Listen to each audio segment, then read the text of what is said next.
سرکار امام مہدی سیدنا گوہر شاہی علیہ الصلوۃ والسلام نے ارشاد فرمایا کہ جو امام مہدی سے ٹکرا گیا وہ عشق ہی عشق ہے۔ یہ ہے طریقہ عشق حاصل کرنے کا کہ امام مہدی گوہر شاہی سے ٹکرانا ہے۔ اب کم بخت مصیبت یہ ہے کہ آپ کو پتہ ہی نہیں ہے کہ ٹکرایا کیسے جائے۔ بہت شروع کی بات ہے، جب سرکار تشریف لاتے تھے کراچی کوٹری شریف سے، تو مغرب کی نماز میں آستانہ بھرا ہوا تھا، وہاں جگہ نہیں تھی، تو ہم محلے کی مسجد میں نماز پڑھنے کے لیے جا رہے تھے۔ تو میں اور سلیم بھائی جا رہے تھے، ہم نماز پڑھنے کے لیے، مغرب کا وقت ہے، جلدی جلدی جا رہے تھے کہ بھئی جلدی سے پڑھ پڑھا کے نکل آئیں۔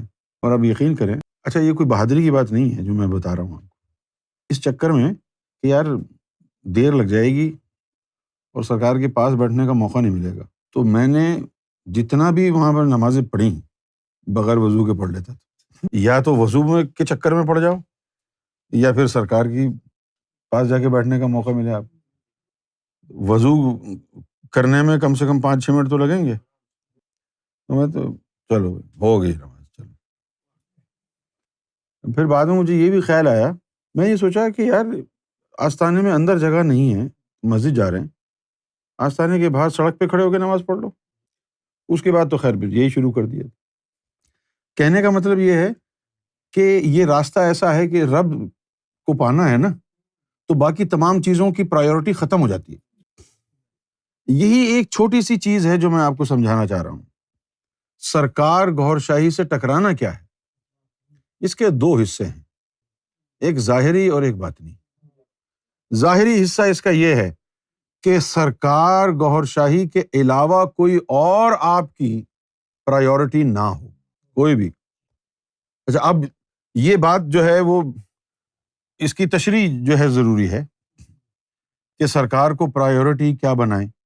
ہر کام میں پرائیورٹی، سرکار کو پرائیورٹی دینی ضروری ہے، ہر کام میں۔ جیسے میں نے ایک مثال دی نا آپ کو کہ بھائی یہ وضو کے چکر میں پڑ گیا تو وہ لوگ جا کے بیٹھ جائیں گے، اور نماز بھی پڑھنی ہے تو کھڑا ہو جا بھائی، اے اللہ میری نیت کو تو جانتا ہے، میں نے سرکار سے ملنا ہے، تو میرے اوپر سے وضو کی فرائض ہٹا دے گا وہ، کرم کر دے، مجھے ملنا ہے۔ یہ وضو سے زیادہ ہدایت بہتر ہے۔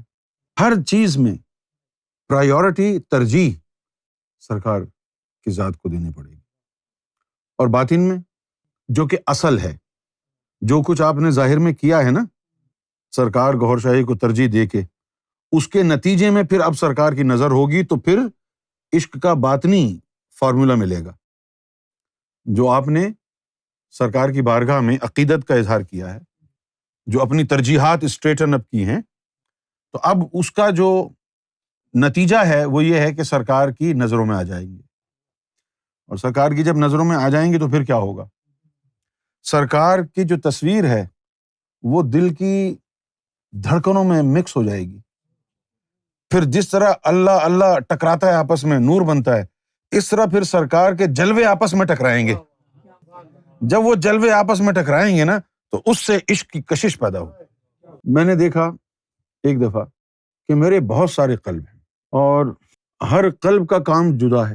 کسی قلب میں اللہ کا رگڑا لگ رہا ہے، کسی قلب کے اندر الرا کا رگڑا لگ رہا ہے، کسی میں یا گوہر کا رگڑا لگ رہا ہے، کسی میں را ریاض کا رگڑا لگ رہا ہے، کسی کے اندر سرکار کی جو جلوے ہیں وہ ایک دوسرے سے ٹکرا رہے ہیں۔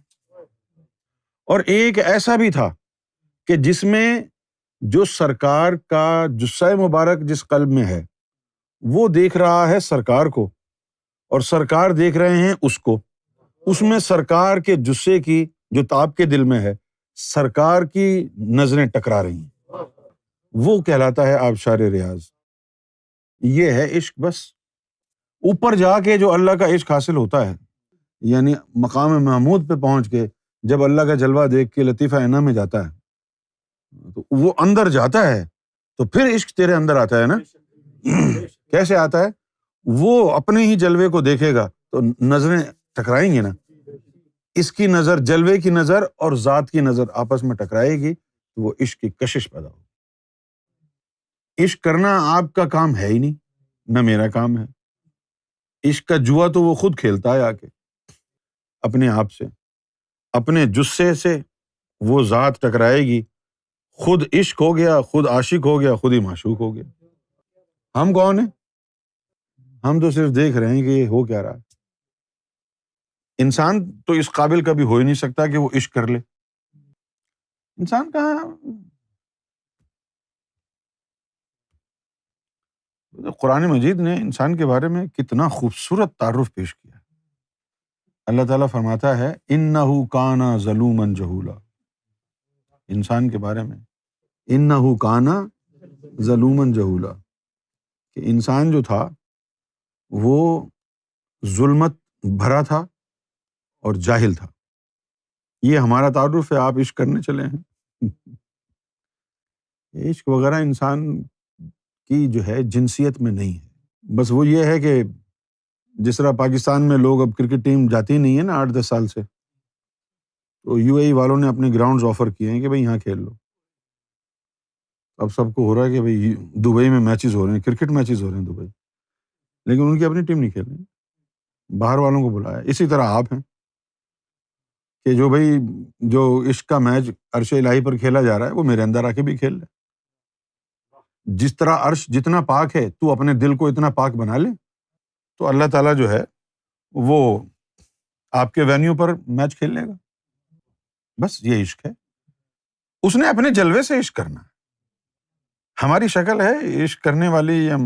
یہ جو ٹائٹل لگے ہوئے ہیں نا بڑے بڑے ولیوں کے ساتھ، محبوب سبحانی، محبوب الہی، یہ ان کے جلوے کے لیے اشارہ ہے۔ نظام الدین اولیاء محبوب الہی نہیں تھے، نہ غوث اعظم محبوب سبحانی تھے۔ وہ محبوب سبحانی ان کے اندر جو چیز تھی اس کو کہا گیا ہے، جو ان کے اندر جلوے تھے نا وہ ہیں محبوب سبحانی۔